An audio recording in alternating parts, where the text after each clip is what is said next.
Vinho faz a gente trocar a sala de aula pelo campo aberto. Eu não vou fazer nada, eu quero agora só fazer vinho e beber vinho, mas... A naturalidade de quem entende que conhecimento só faz sentido quando se transforma em ação. Quando a gente não sabe, a gente consulta os universitários. Quando a gente acha que sabe, a gente briga com eles, né? Você mencionou que talvez a vinícola seja um ponto de reencontro. Uva gosta de paisagem, ele gosta da mesma coisa que você gosta. Um homem que não acredita em futuro, mas nas consequências do que a gente planta. Quer dizer, 90% de suor e 1% de inspiração. Porque elas têm que enfrentar mais a vida. Os desafios são maiores. Sempre isso. A gente tem que aprender a escutar as plantas. Não é assim que a banda toca? O dinheiro não acelera a videira. Eu falo que eu sou a grande Disneylândia dos enólogos do futuro. Inovação, criatividade, tá no teu DNA. Tanta ideia que... muitos experimentos. Saúde, Arouca. Saúde, sucesso aí para todos. Vinho faz a gente trocar a sala de aula pelo campo aberto. Faz um engenheiro de energia descobrir que a maior potência está na Terra. E faz um homem que ocupou a reitoria de uma das maiores universidades do país plantar 40 mil pés de videiras numa fazenda em Areal. Eu sou Felipe Vasconcelos, produtor de vinho e fundador da Vinícola Fortuna, e este é o Vinho Faz, conversas de quem faz vinho sobre o que ele faz. E este é o episódio de número 9. O convidado de hoje é um homem que passou 35 anos como professor da COP, UFRJ, uma das maiores escolas de engenharia da América Latina. Ocupou a reitoria da UFRJ, ajudou a criar a ABID e atuou na FINEP.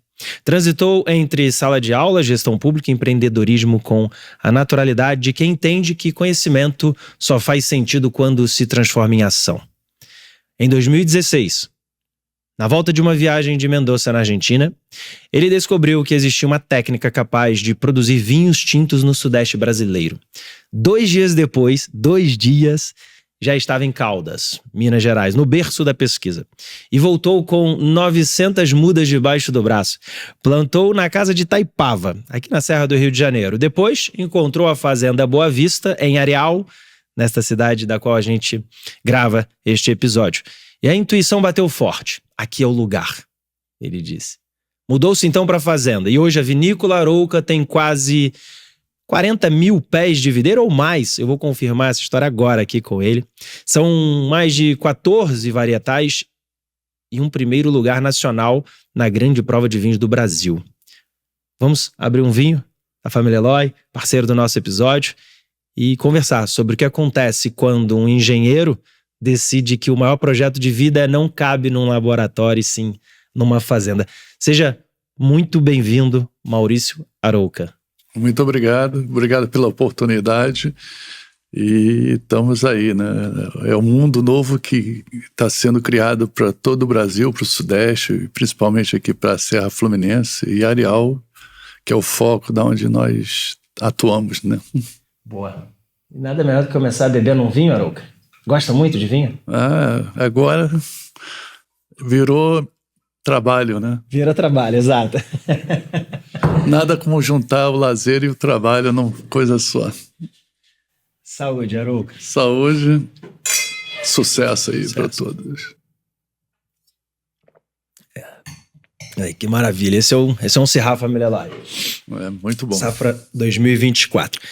Arouca, é um prazerzaço ter você aqui. Você que plantou mais de 40 mil pés, a gente estava comentando inclusive nos bastidores, que era o produtor que mais tinha videiras plantadas, isso ali em 2020. A gente começou a tratar o terreno em 2018, em 2019 plantamos a primeiros 23 mil, e no ano seguinte mais umas 10 mil e depois mais 3 mil. É muita videira, é muita planta.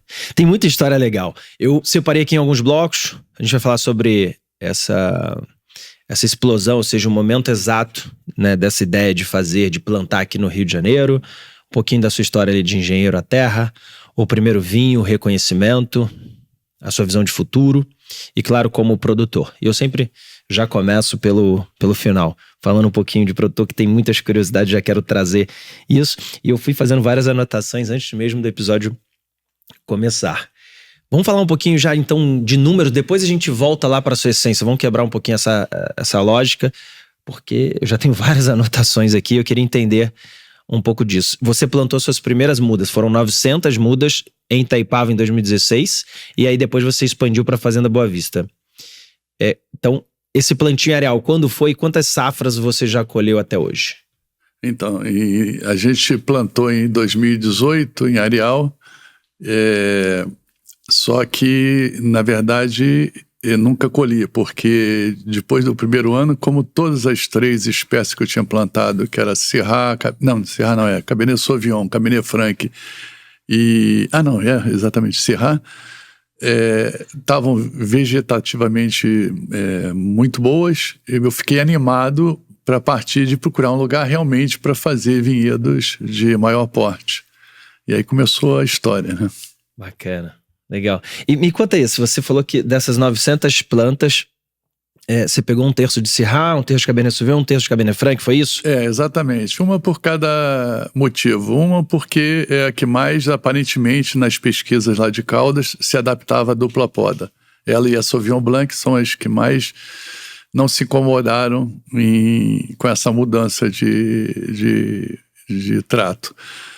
A Cabernet Sauvignon, porque era um desafio, porque era a uva que eu gostava e todos diziam que era difícil de dar na dupla poda. E o Cabernet Franc por uma questão histórica, porque é a uva mais antiga, a pai de todas, inclusive da própria Cabernet Sauvignon. E então eu falei, vamos fazer um teste com esses atores. E infelizmente a gente nunca conseguiu saber o resultado delas, porque elas ficaram tão bonitas igualmente no primeiro ano. E aí eu me mudei para fazer aqui, né? Mudei para Areal. E essas plantas eu dei para um amigo meu tentar fazer com cultivo orgânico, assim, sem nenhum trato. Só que infelizmente ele também acabou indo para outra, me ajudar aqui, né, na verdade, e não teve tempo de cuidar das dele. Boa. E você estava comentando a Cabernet Franc, para você, talvez seja a varietal que pode vir a produzir o melhor vinho da Serra do Rio de Janeiro? O vinho, ele não tem, esse é o grande desafio do mundo do vinho, ele não tem limite. Quando você acha que você está atingindo o limite, você é surpreendido por uma outra espécie, uma outra coisa. Então, aparentemente, com essas 3 safras, que eu diria assim, mais profissionais tendo sido feitas, o Cabernet Franc está parecendo que vai ser uma das grandes uvas aqui. Claro que a Cabernet Sauvignon também está muito boa, né? E esse ano a gente teve umas surpresas boas que vamos ver, né? Que se repete, foi a primeira safra, que foi Gewürztraminer, foi Taná, foi Malbec. O Taná aparentemente ficou excelente, mas a gente até assim ver se vai se repetir esse ano, né? Porque senão ela vai entrar no hall das maiores adaptações, vamos chamar assim aqui, ao terroir de Areal. Repara só, o terroir de Areal, embora seja muito perto, é bem diferente do de Teresópolis, né? E é bem diferente do de Petrópolis. Quer dizer, cada micro-região, ele se adequa bem a uma espécie. Por exemplo, aqui não dá Chardonnay por enquanto. Alguns dizem que talvez seja problema de clone, problema de coisa, mas enquanto que na Petrópolis e Teresópolis, elas dão muito bem na safra normal, não precisa nem fazer dupla poda. Então esse é o mundo do vinho, cada um tem que descobrir. É uma arte, muito bacana. É uma eterna descoberta. Sim, e você comentou, são 14 varietais, acho que te pedir para falar todas elas, você vai esquecer algumas. Provavelmente, mas eu sou mais fissurado em tinta, então é claro que as tintas são as que eu mais plantei. Então eu tenho Cabernet Franc, Cabernet Sauvignon, Syrah, Merlot, Malbec, Taná, Sangiovese, Montepulciano, talvez tenha esquecido algumas aí. Sangiovese? E já tem vinho dela? Esse ano fizemos a primeira safra dela, que o potencial dela é mais ou menos, em média, todo o meu potencial, na média, de 2.000 garrafas por varietal. Sendo que é lógico que acho que eu mais gosto, que é o Frank Sauvignon. Eles estão lá para 5.000 garrafas e tal. Mas, Tempranillo tem? E branco tem Tempranillo. Tempranillo esse ano foi ótimo, foi o primeiro ano e já veio com quase mais de 1 quilo por pé. Foi assim, vamos ver o que vai acontecer esse ano, né? E tá lá, a gente até provavelmente nossos vinhos vai começar a sair no mercado agora, nas degustações e nas experiências, a partir agora de abril ou maio, né? A gente sempre deixa pelo menos 1 ano no inox e dali alguns a gente garrafa, né? Aliás, todos os vinhos a gente fez até hoje, a gente fez essa estratégia para conhecer. A gente engarrafa mais ou menos 1/3 direto da garrafa, envelhece na garrafa, 1/3 envelhece no inox e 1/3 na barrica, para você ter a experiência de ver o que isso faz, qual é o impacto que isso acontece no final. E isso para todos os vinhos? Não. Aí é uma questão de logística. Eu gostaria de fazer, mas aí a logística é complicadíssima. A gente faz basicamente Sauvignon Blanc, para o Syrah, para o Frank, e agora o Cabernet Sauvignon entrou aí o Merlot. Mas o Merlot, a gente acha que o Merlot é uma grande uva para fazer blend. Aqui no caso do Rio, eu acho que, tenho a impressão, pode ser que a gente também se surpreenda daqui a pouco, mas acho que Merlot é uma uva que talvez seja melhor no sul do país. Mas ela é excelente para fazer blend. Ela dá uma uniformização, né? Ela junta peças, né? Boa. Você comentou sobre os vinhos, as garrafas, e você trouxe já um termo aí das experiências de vinhos. A gente estava também falando, hoje não é possível comprar um vinho da Vinícola Arouca no mercado, em qualquer lugar, e nem é a intenção. Eu queria que você explicasse um pouquinho sobre essas experiências. Os primeiros anos, a gente quer desenvolver bastante a venda de experiências, né? Possibilitar o público conhecer vinhos de uma maneira geral. Naturalmente, nossos vinhos vão estar associados, mas o foco não é a venda de garrafa, é venda dessas experiências, desses cursos, desses momentos, né, que o vinho proporciona, né? A princípio, os nossos clientes já vão poder comprar os vinhos, né? Quer dizer, então quem participar das experiências vão poder já comprar vinhos, né?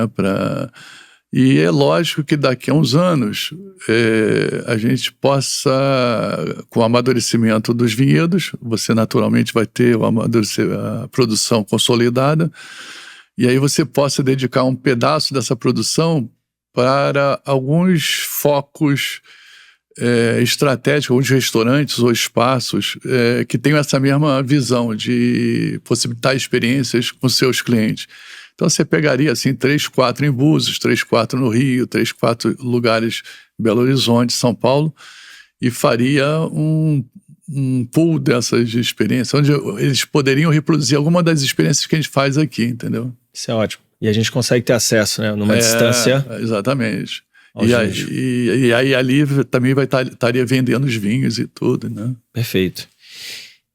Vamos falar um pouquinho já da experiência de que está acontecendo hoje. Por exemplo, se alguém está nos assistindo ou ouvindo no Spotify, como que faz? Ele consegue? Isso normalmente eu pergunto no final, mas a gente está encaixando aqui em experiências. Como que faz para ir lá e degustar? Tem todo final de semana? Como é que funciona hoje?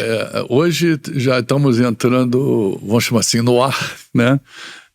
Através do Instagram, você tem acesso ao que está acontecendo lá.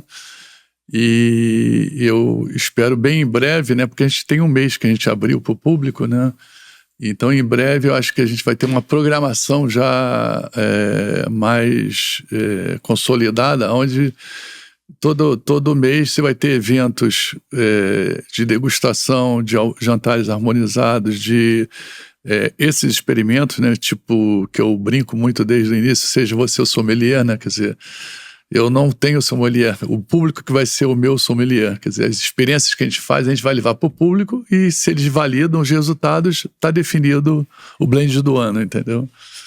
E a ideia é que aí eles vão colocar, quem participou vai estar com o nome junto daquele rótulo, né, naquele blend. Então, isso é um evento que, como a gente tem uma variedade muito grande de vinhos, a gente tem uma possibilidade infinita de fazer blends. Então, a ideia é ter um evento desse por mês, por exemplo, e onde a gente, no final do ano, teria 12 blends, entendeu?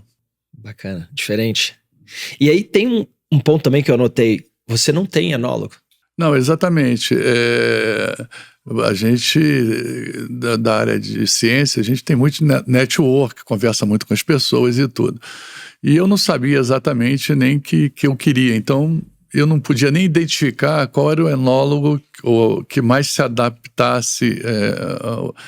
E hoje, eu consolidando mais ou menos a linha, né, da Vinícola Arouca, que são vinhos com baixíssima intervenção, quer dizer, cada vez mais praticamente a gente não usa nenhum produto enológico, a não ser o conservante, muito, muito pequena dose, quer dizer, se você for medir hoje, você nem encontra, talvez se for vender, você tenha que botar um pouquinho, mas no momento, nos que estão lá, é tudo totalmente sem nada. Alguns que não tem nem levedura, a gente usa levedura nativa, né?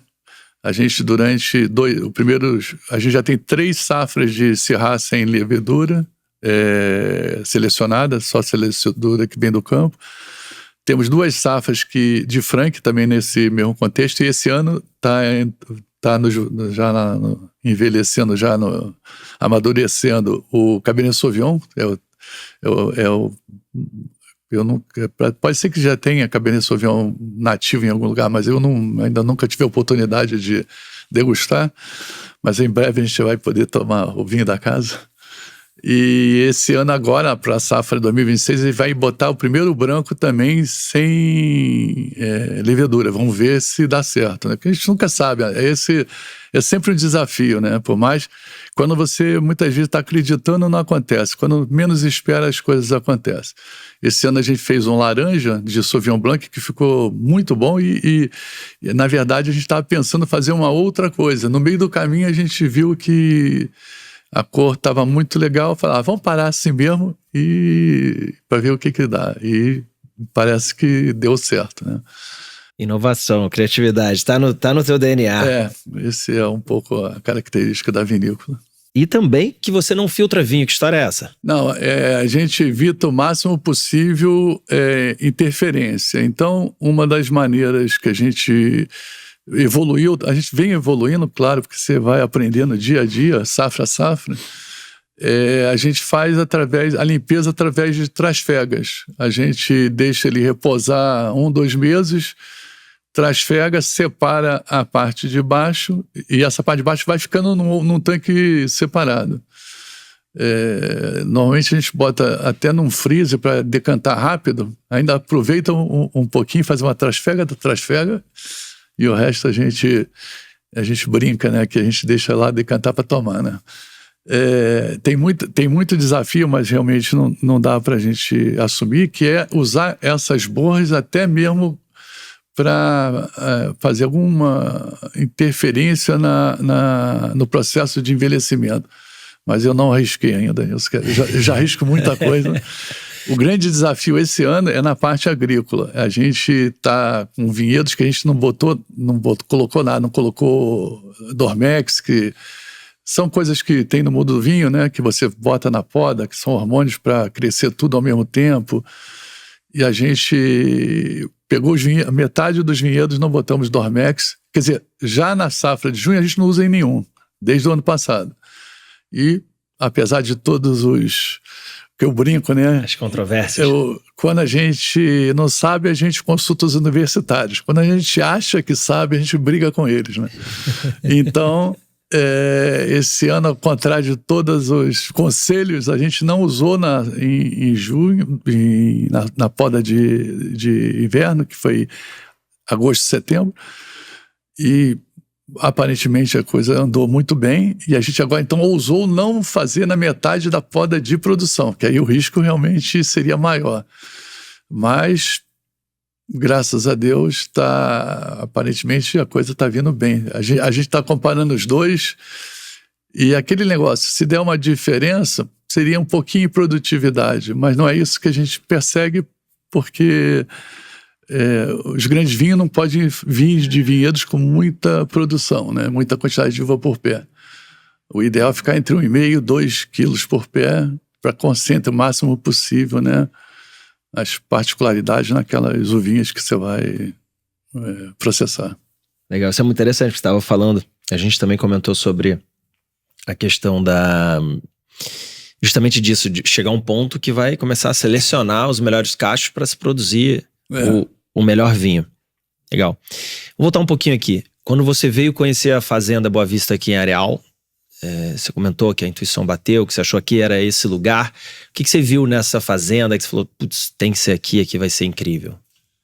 Eu tinha já praticamente fechado uma fazenda aqui perto em Cebolas para fazer isso, né? Mas quando eu conheci a Fazenda Boa Vista, ela era tão bonita assim, o astral, que eu até brinquei, acho que não vale a pena a gente plantar uva aqui, né? Porque, é tão bom como tá, é melhor deixa como tá e fica. Mas um português que visitou a gente, um produtor, ele falou uma coisa interessante. Uva gosta de paisagem, ele gosta da mesma coisa que você gosta. E legal. Você tem aqui o melhor paisagem que eu conheço daqui da região. Então, as suas uvas devem estar felizes com isso.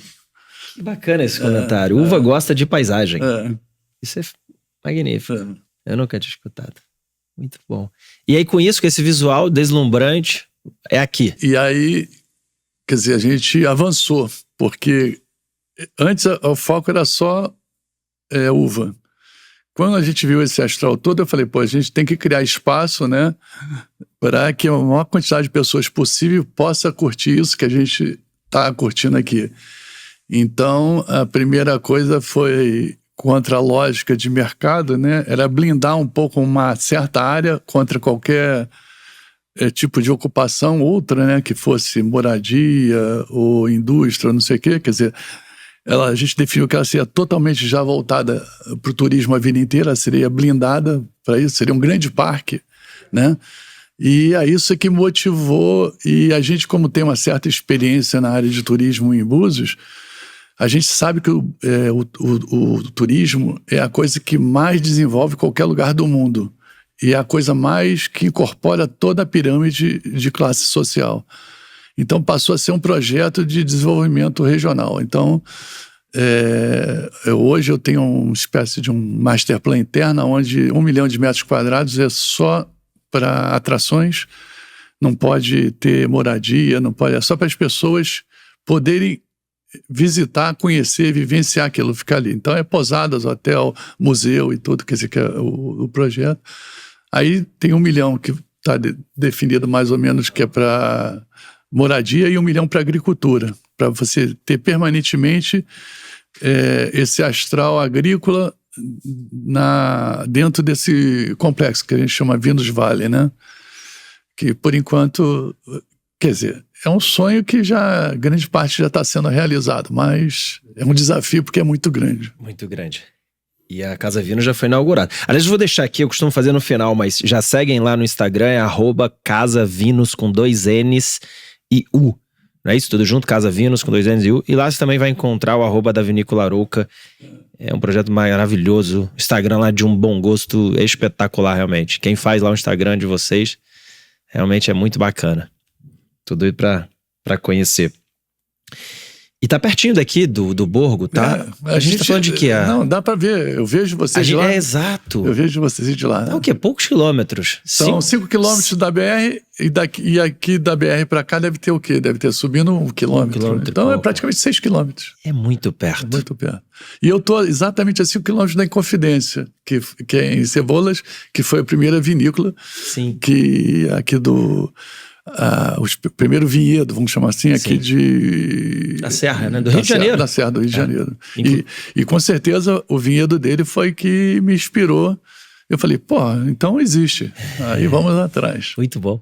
Ele, inclusive, o Aranha, teve aqui no episódio número 7, salvo engano. Muito bom.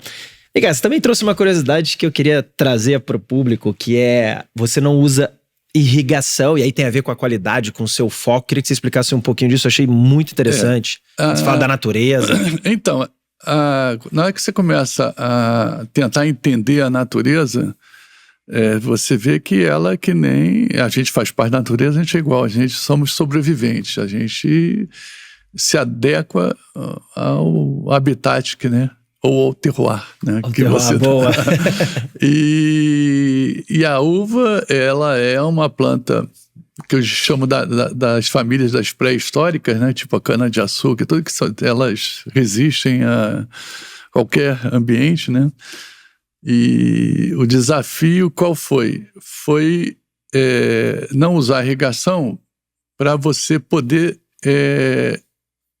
trazer para dentro da uva a característica que a natureza te dá naquele ano. Se foi um ano de seca, se foi um ano de frio, se foi um ano de inundação, isso vai ter um impacto na qualidade, na composição da sua uva. E a gente queria conhecer esse impacto.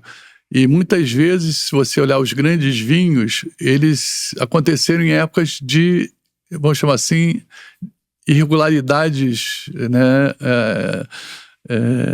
meteorológicas. Às vezes, na grande seca é que você tem o melhor vinho da sua vida, ou vice-versa. E a gente queria ter essa noção. E a segunda questão é que, como a nosso foco não era produtividade, a gente nunca se propôs a vender uvas, a gente queria vinhos que se expressassem da melhor qualidade possível. Então, não tinha como, tinha que deixar ver o que a natureza te oferecia para você saber como se comportar no futuro, né? E, graças a Deus, as coisas andaram bem, né? Tudo deram certo, né?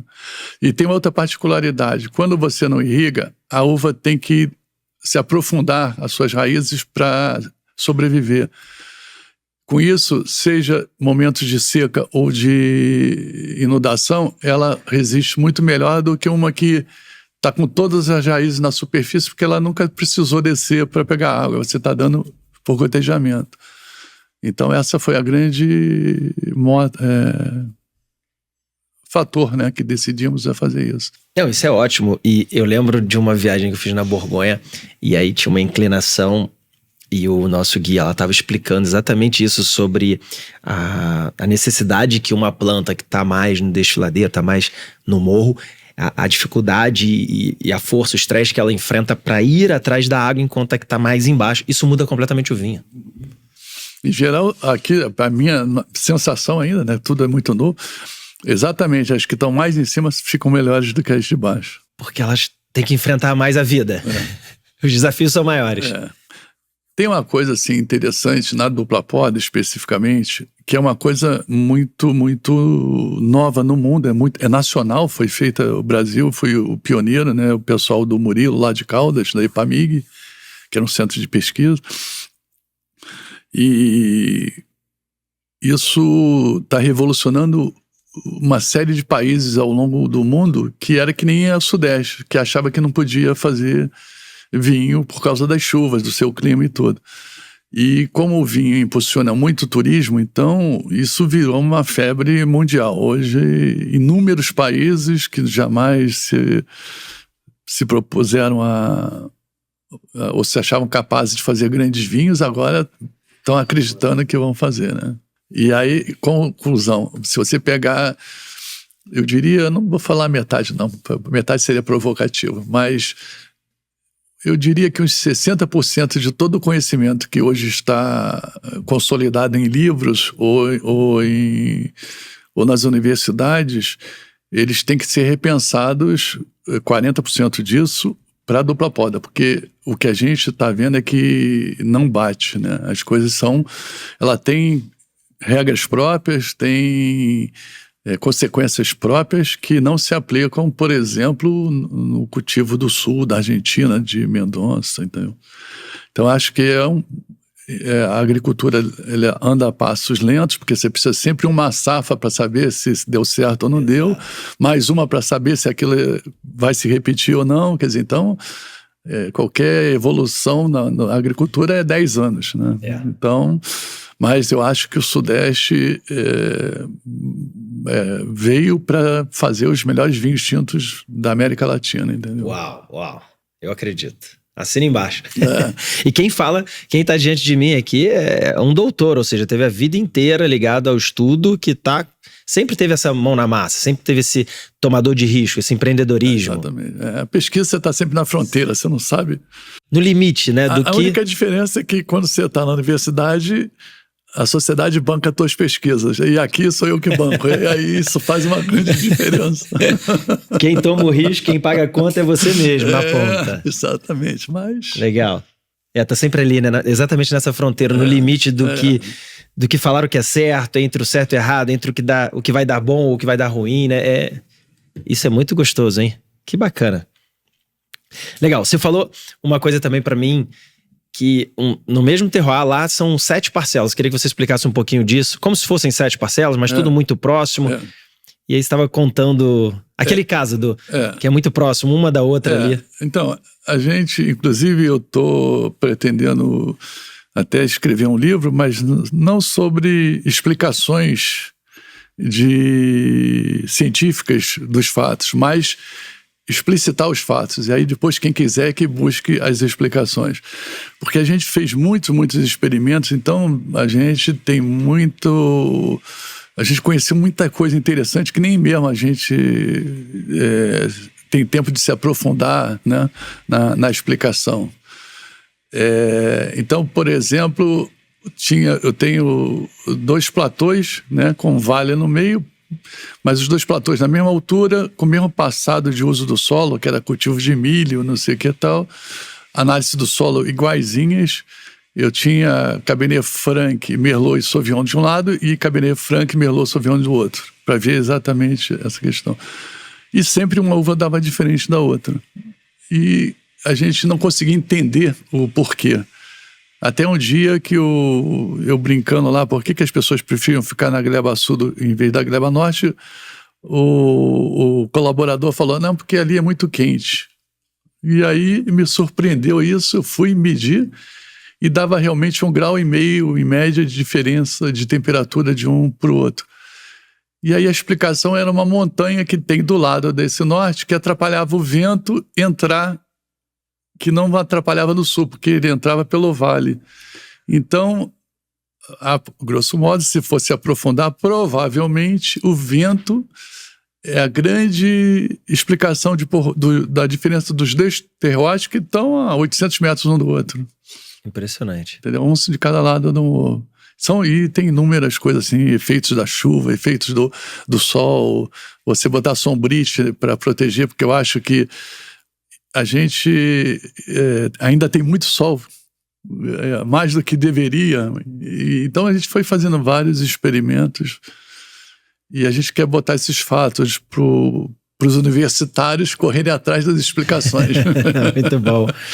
Muito bom. Você foi professor da COP, a UFRJ, por 35 anos, ocupou a reitoria lá, ajudou a criar a BID, atuou na FINEP. Quando você olha para a vinícola hoje, o que veio da engenharia, assim? Um método científico, você levou para o vinhedo, para a terra? O método científico é uma grande preocupação, de maneira de que os resultados eles possam servir para a sociedade evoluir no conhecimento, né? Porque a uva é um produto agrícola, o que vale para a uva vale para muitas outras coisas também. Os tratos, né? A interação. Então, acho que essa questão é uma. A outra é uma questão do pesquisador mesmo de estar querendo saber o que está por trás da porta sempre, entendeu? E a gente tenta fazer isso de maneira que possa exatamente essa experiência, esses dados serem utilizados do ponto de vista científico aí, que as pessoas possam usar. A gente tem todos os nossos pés georreferenciados, que é para no futuro, quem quiser fazer estudo de talhões, não sei o que e tal. Quer dizer, eu não vou fazer nada, eu quero agora só fazer vinho e beber vinho, mas tem uma geração vindo aí, né, querendo ajudar a desenvolver essa área que talvez eu possa ajudar um pouquinho com nossas quebrações de cabeça. Boa. Você mudou para a fazenda, hoje você mora lá, já tem uns 3 anos. eu sempre explico, eu sempre falo isso, que as pessoas falam, pô, mas como é que você conseguiu fazer tudo isso? Como é que teus vinhos estão tudo tão bons assim? Eu falo um pouco que é a regra de todo o desenvolvimento científico, né? Quer dizer, 90% de suor e 1% de inspiração. Então, não é porque eu sei mais, menos do que os outros. Talvez seja porque eu tenha dedicado 100% desses últimos 6 anos a isso. Então, na verdade, acho que a explicação é mais pelo suor do que pela capacidade ou pela inspiração, entendeu? O que o homem do campo hoje te ensinou ali que o doutor da França não sabia?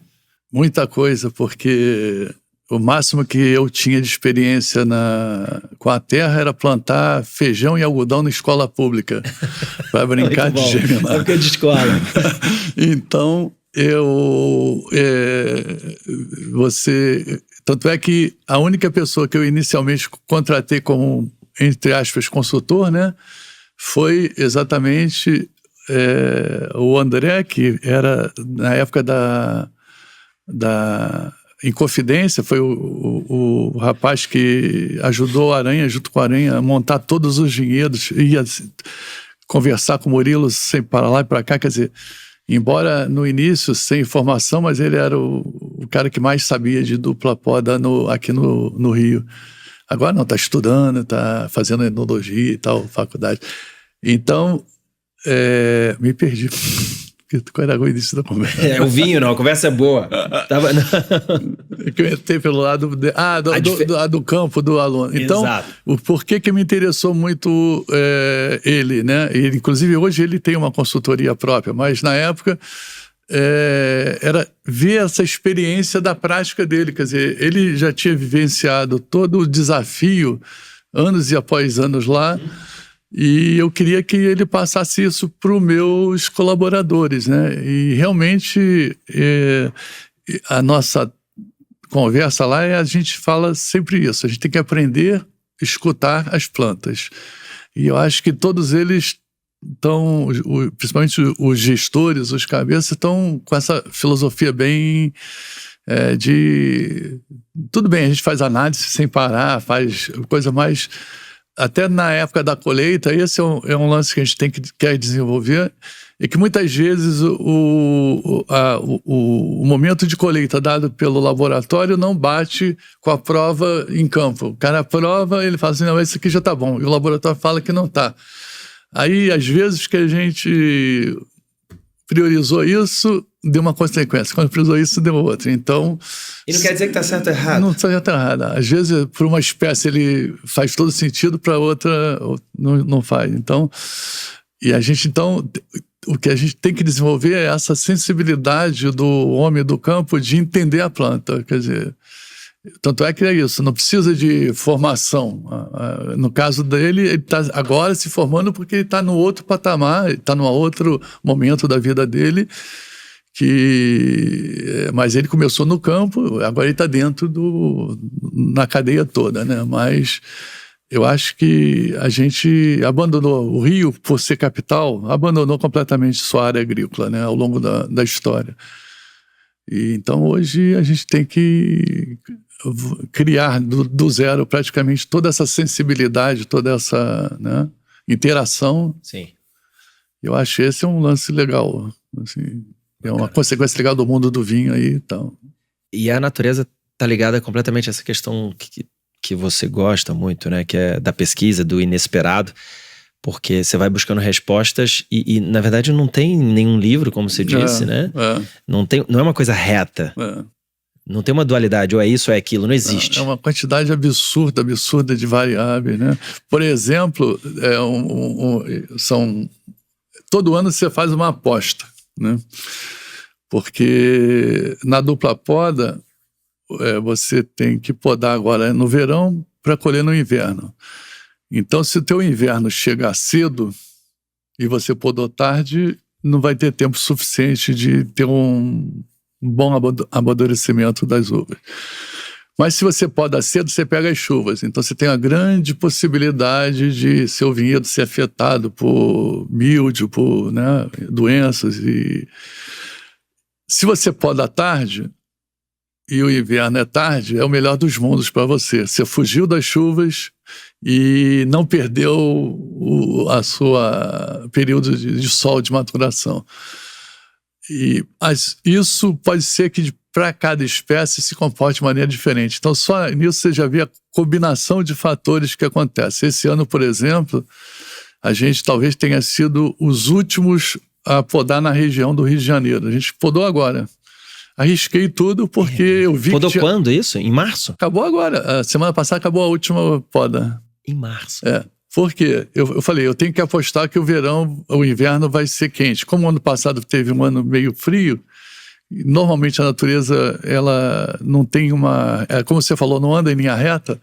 Eu falei, então aqui eu acho que ela não vai estar. Ou vai estar pior ou vai estar melhor. Vou apostar que vai estar melhor. Então eu estou apostando que vai ser um inverno quente, né? Tive um susto no meio do caminho porque nossos amigos aqui do café falaram que estava prevendo um inverno muito, muito intenso esse ano. Eu falei, algo não vai dar certo. Mas eu acho que não. Agora eu tenho visto as previsões, inclusive até exageradamente para o outro lado, né? Porque parece que está prevendo uma entrada esse ano do El Niño de ser um inverno muito quente. Mas a vantagem também de você ter uma variedade é igual ao ser humano. Igual a gente é o processo imunológico. Quanto mais ataques você sofre, mais anticorpos você cria. E no meu caso, eu tendo uma grande variedade de uvas, eu tenho um certo equilíbrio. Sempre umas não se adequam bem àquele momento, mas outras se surpreendem. Então, equilibra. É um pouco a minha estratégia, né? Legal. Apostar várias fichas. É uma carteira bem diversificada. É isso aí.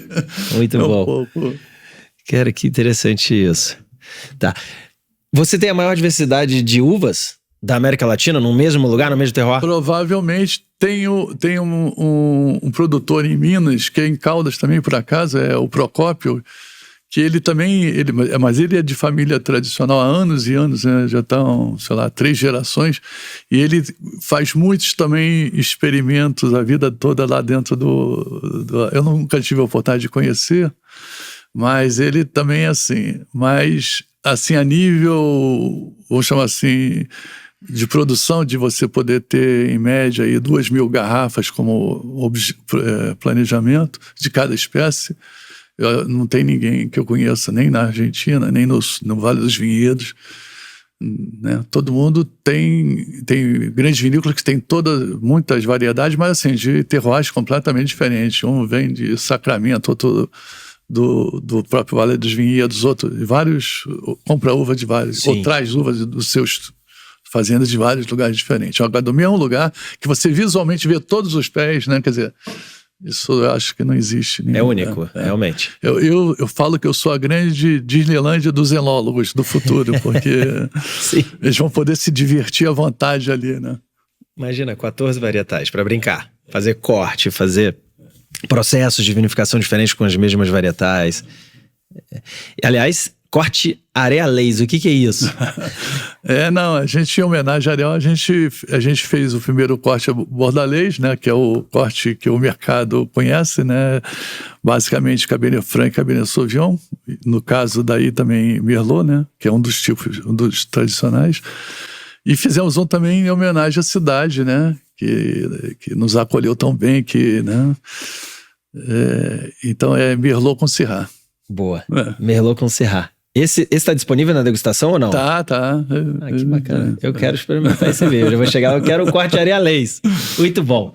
E entrando nesse assunto, você foi peça fundamental para Areal ter esse título Capital da Uva, em função dos quase 40 mil pés lá na época. Você recebeu ainda o título de cidadão arealense, que veio, o senhor veio do Rio. Recebeu esse título. Esse título pesa? O que ele muda assim, em relação à cidade para você? Para mim foi uma coisa assim muito gratificante, né? Porque você chegar num lugar, né, falar uma ideia e as pessoas gostarem a ponto de reconhecer através desse título, foi uma coisa que eu estava no caminho certo, né? Indicava. E uma coisa interessante é porque essa questão de, como você falou aí no início, da importância, né? As coisas são ninguém sozinho define nada. Tem sempre que ter um conjunto de fatores que interagem e que se resume naquela coisa: você está no lugar certo na hora certa, né?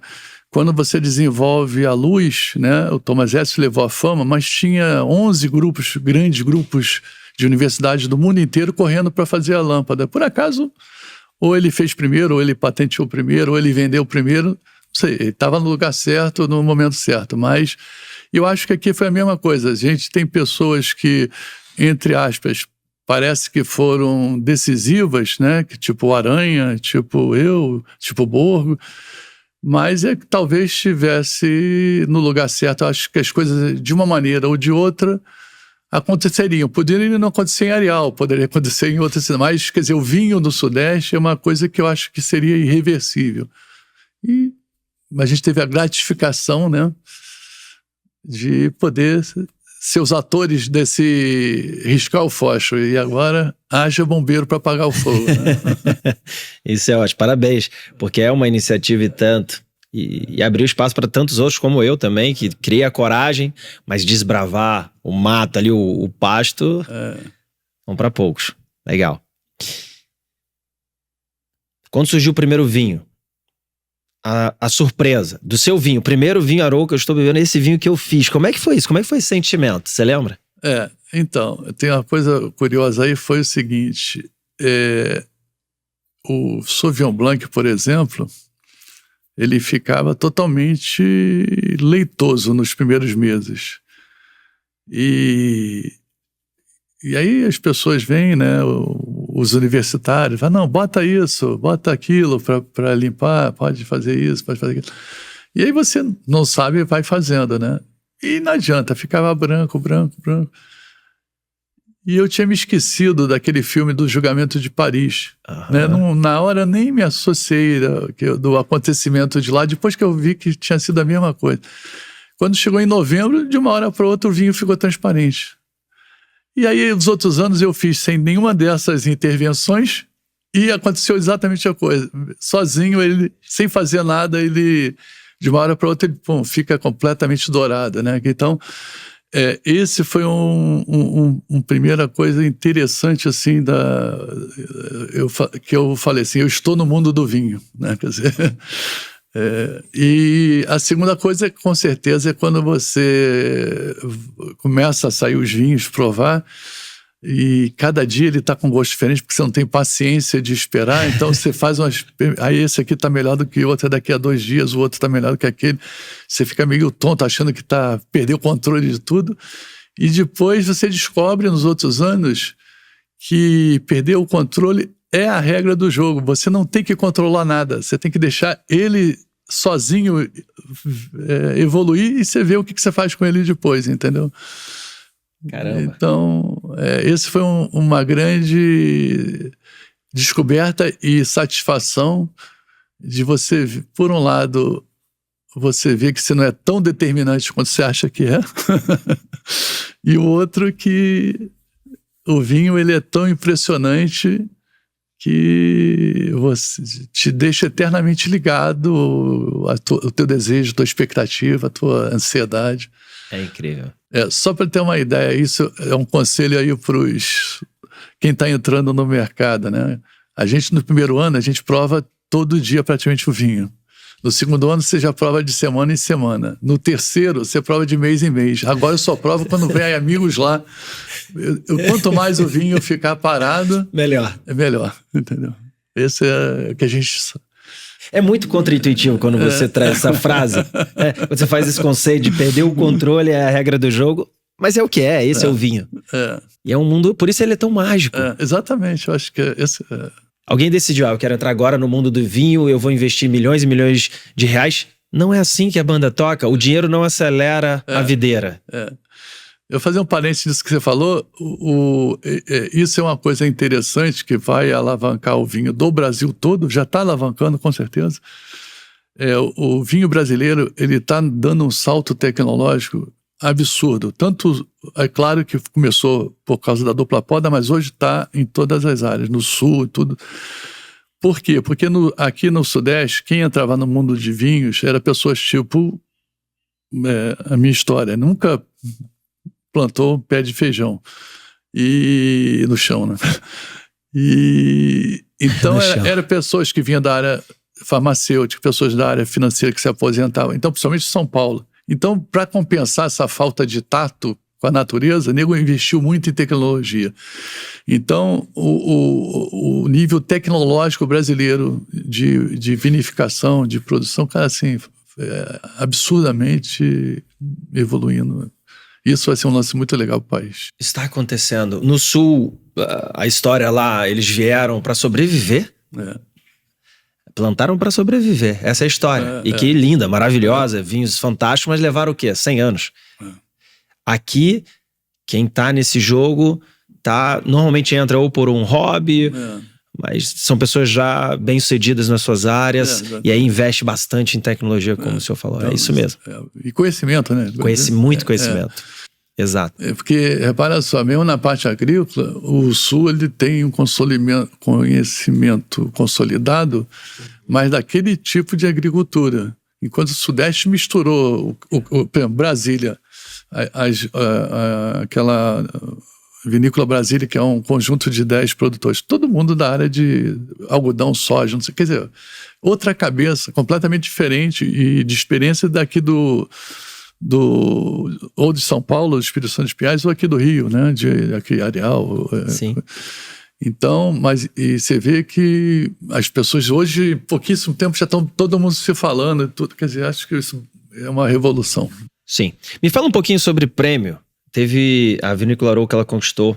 Qual foi o vinho que ela, na grande prova de vinhos do Brasil, ela na verdade, a gente ganhou as medalhas, né, que são os vinhos que estão entre os 10%, né, eu acho que no corte deles, de todos os que a gente concorreu, mas o Viognier, ele foi a segunda do Brasil, foi a segunda colocada, e os nossos vinhos de intervenção foram os segundos colocados também, tanto o Frank quanto o Sauvignon. Só perdeu para Lídio Carraro porque é covardia. Os caras já estão antes fazendo vinhos sem intervenção, com mínima intervenção lá e tal. Eles são um grande ícone do Brasil dessa área, né?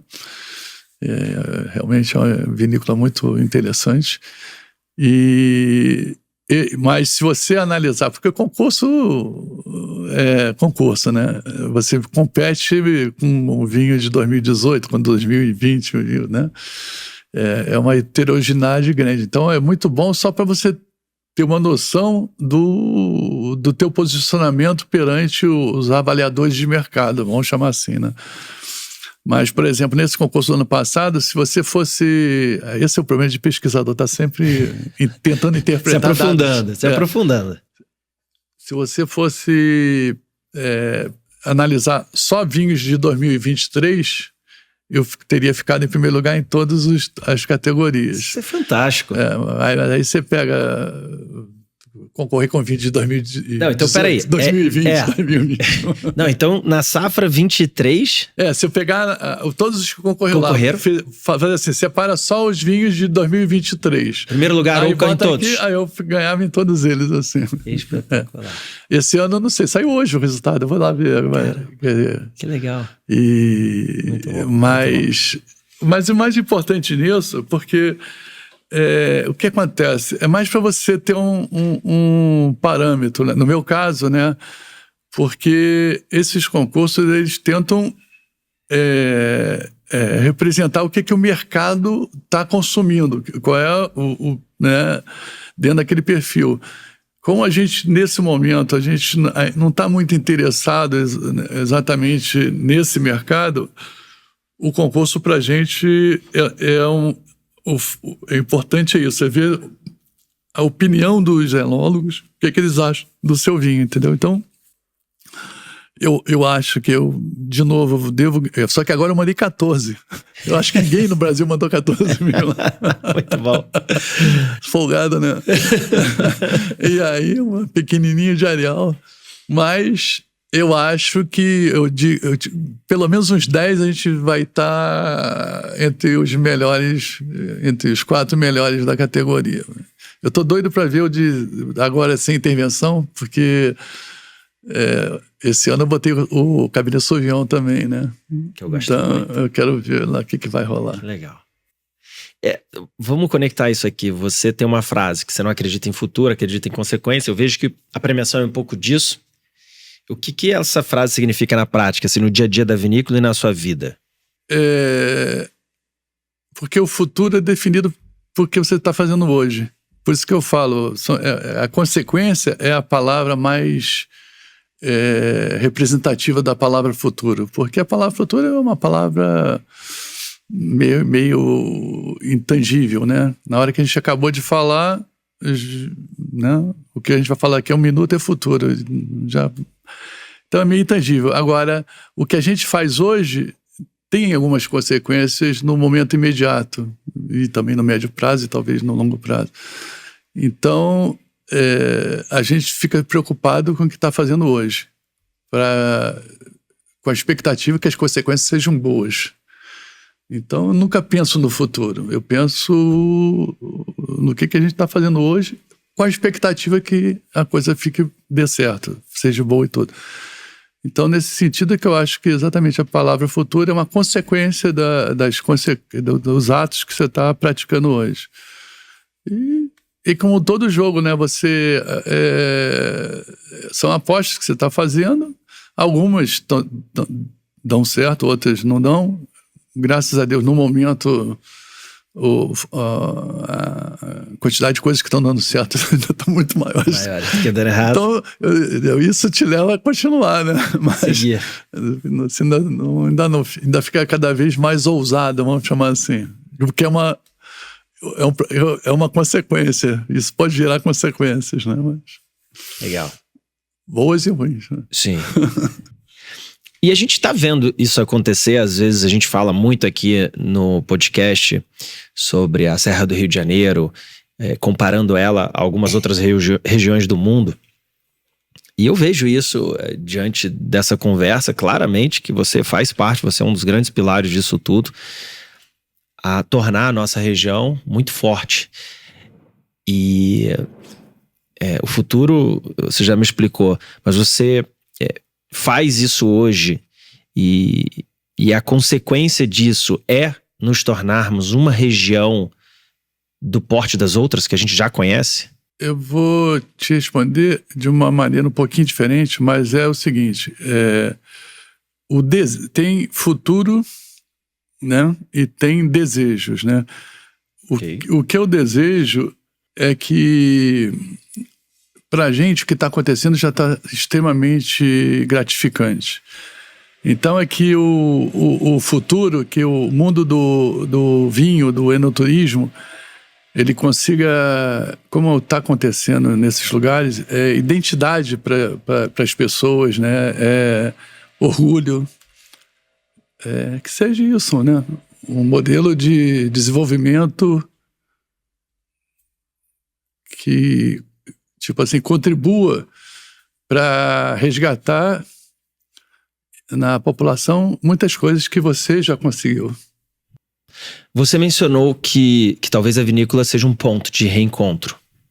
Reencontro com a sua filha, esposa, amigos. Isso é uma coisa legal, porque quando você se envolve em projetos, você acaba se isolando de todo mundo, né? Porque eu mesmo aqui em Arial, você vê nem meus amigos do Rio, nem nada. Você se isola, né? E lá em Búzios aconteceu um pouco isso. Quando eu fiz a casa, durante o período você fica lá, sai do Rio, não participa das festas, não sei o que e tal. E depois aquilo começa a virar o grande ponto de encontro, não só dos seus amigos, como fazer inúmeros outros amigos. E um pouco hoje eu acho que eu tô doido para chegar nessa fase agora, né? De encontrar. De agora aquilo que está feito seja um espaço, independente de todas essas questões que a gente está falando, mas também para eu poder recuperar, né, reatar essa vivência que, de certa maneira, não é que eu abandonei, mas não tinha jeito, fazia parte do jogo, né? Você tinha que pagar esse preço, né? Então, acho que, assim como o vinho une todas as pessoas, eu, em particular, claro que isso é super legal, mas eu quero também resgatar aí essa questão daí. Isso é bom. A gente vai chegando ao fim, tem mais ainda duas perguntas aqui que eu sempre faço. Mas antes, existe algum experimento que você sonha em fazer e ainda não fez? No mundo dos vinhos? No mundo dos vinhos. Cara, tanta ideia que... muitos experimentos. Eu na verdade, eu acho que eu gostaria mais agora de aperfeiçoar os varietais, mas cair no mundo dos blends, que é exatamente o experimento de você buscar um equilíbrio. Nunca vai existir equilíbrio perfeito, né? Equilíbrio é uma palavra perfeita, é uma palavra meio estranha, porque ser equilíbrio já é perfeito. Então, mas o mais próximo disso. Mas, como a gente falou, é infinito. Isso não existe. É que nem o céu. É a combinação de fatores no mundo de vinho, né? Você nunca vai conseguir chegar a nada. Então, eu queria curtir bastante esse lance dos blends, de você conseguir identificar, esse vinho está ácido, aquele está ali, mas resolveu o problema de acidente. Mas será que o aroma combinou? Mas será que a estrutura combinou? Quer dizer, entendeu? Então, essas brincadeiras... Lógico que eu acho que as pessoas vão ficar todas bêbadas, mas faz parte. É o custo do desenvolvimento. E a cada ano, né? Não é assim, vamos fazer essa semana fazer vários cortes. É uma vez por ano. E aí a eternas apostas, né? Que você tem que abrir mão de muitas coisas para optar por uma só. Não dá para fazer tudo, né? Quer dizer, então... muitas vezes você fica com pena de ter que abandonar uma linha, mas... E às vezes 3%, 5% de um vinho muda tudo. Impressionante, impressionante. Tem uvas, tipo Cabernet Sauvignon, tipo Sauvignon Blanc, que você bota 2% dentro de um blend, ela muda completamente. Legal. É impressionante algumas o poder. Enquanto que a Merlot, que eu falei, ela tem o poder de não competir com ninguém. Ela acomoda muito todo mundo. Assim, você consegue amaciar o vinho. Quer dizer, essa... A minha experiência é pouca, né? Pode ser que essas outras dizem que a Sangiovese, que a Montepulciano, a Sangiovese principalmente, que também tem essa habilidade. Não sei, vou testar. Mas... Boa. Legal. Antes da gente fechar com as duas perguntas que eu sempre faço, então vamos reforçar aqui para encontrar a Vinícola Arouca, seria mesmo @Vinícola Arouca no Instagram, e a Casa Vinos, lembrando, Vinos com 2 N's e tudo junto, Casa Vinos no Instagram, é isso. Exatamente. Isso tem dado alguma confusão, né, na cabeça das pessoas, mas é porque a Casa Vinos é uma coisa mais ampla, é uma coisa que o foco é experiência, né? Quer dizer, não necessariamente precisa ser com os meus vinhos, com os vinhos da Vinícola Arouca. E é lógico que como a gente tem um tipo de perfil que possibilita muitas experiências, a gente naturalmente vai ocupar um pedaço da Casa Vinos. Mas ela é uma coisa muito mais ampla, porque ali é juntar cultura com vinho, juntar conhecimento com vinho, quer dizer, então a ideia é ter sessões de filmes com os vinhos que estão nos filmes, você ter exposições de arte que remetam à agricultura dos vinhedos ou de vinhos, de cenários de vinho e tal. Você ter, por exemplo, a gente lá na própria construção, a gente tem uma artista plástica do Rio, que ela fez os lustres e tudo já com elementos da natureza. Então, a pessoa vai para uma degustação, mas sem querer ela esteja envolvida também com os outros aspectos da sensibilidade humana, né? Seja cinematográfica, seja visual, seja histórica, né? Você ter painéis de história do vinho, Borgonha, que você falou. Vamos contar a história da Borgonha e vamos provar vinhos da Borgonha. Quer dizer, então, é um pouco ser um lugar mesmo de experiência de vinho. É mais amplo do que a Vinícola Arouca. Mas hoje, é lógico, tá junto. Mas acho que com o tempo ela vai ficar... As pessoas vão conseguir enxergar melhor uma coisa e a outra, entendeu? Bacana. No Instagram de vocês está lá, espaço de experiência sensorial, que é justamente isso que você descreveu. Legal. Muito bom. Maurício, daqui a 100 anos. Provavelmente. Se alguém abrir uma garrafa sua, um vinho... Vinícola Arouca, o melhor vinho, o ícone que você produziu, e tiver um bilhetinho seu lá, que você deixou escrito alguma coisa para que as pessoas pudessem ler e perpetuar, o que seria isso? Valeu a pena. Tomar risco. Perder o controle. Exatamente, valeu a pena. Tudo que você... Arriscar, valeu a pena. Entre aspas, as pessoas dizem que você está pagando. Esses pagamentos são bem gratificantes, né, perante né, a gente. Mas é isso, valer risco e vamos em frente. Boa. Tem muito vinho vindo por aí. E pra gente finalizar, Maurício, então, pra você, o que o vinho faz? O vinho, ele, pra mim, né, ele traz conhecimento, muito, muito conhecimento. Ele traz desenvolvimento. Ele traz, como é que eu chamo assim, incorporação das várias classes sociais no processo, mas principalmente ele faz amigos. Quer dizer, hoje no mundo que está difícil as pessoas, né, se encontrarem, coisa e tal, eu acho que o vinho acelera essa aproximação das pessoas. Então acho que esse é o grande... poder do mundo do vinho. Legal. É isso. Eu conversei então com o Maurício Arouca, engenheiro, doutor pela França, professor da COP por 35 anos, reitor da UFRJ e hoje produtor de vinhos finos em Areal, Rio de Janeiro. Um homem que não acredita em futuro, mas nas consequências do que a gente planta. Obrigado. Obrigado por essa conversa inspiradora, de verdade. Obrigado a vocês e acho que esse é um grande serviço que vocês estão fazendo para o mundo do vinho, que é exatamente... levar essas características e aspectos à maior quantidade de pessoas, né, possíveis. Exato. O vinho faz isso, essas conexões, faz amizades, o que é muito profundo o que você acabou de comentar, muito legal, né? Bom, se essa conversa te provocou, não guarda pra você, compartilha com quem empreende, com quem acredita que o Rio de Janeiro pode surpreender, com quem sabe que o vinho faz muito mais do que se imagina. Manda agora um WhatsApp, compartilha nas redes sociais. Se você curtiu, se gostou, dá 5 estrelas no Spotify. Inscreva-se no nosso canal do YouTube. O vinho faz, cresce assim de mesa em mesa. Até a próxima conversa, até o próximo episódio. Grazie. Obrigado. Obrigado.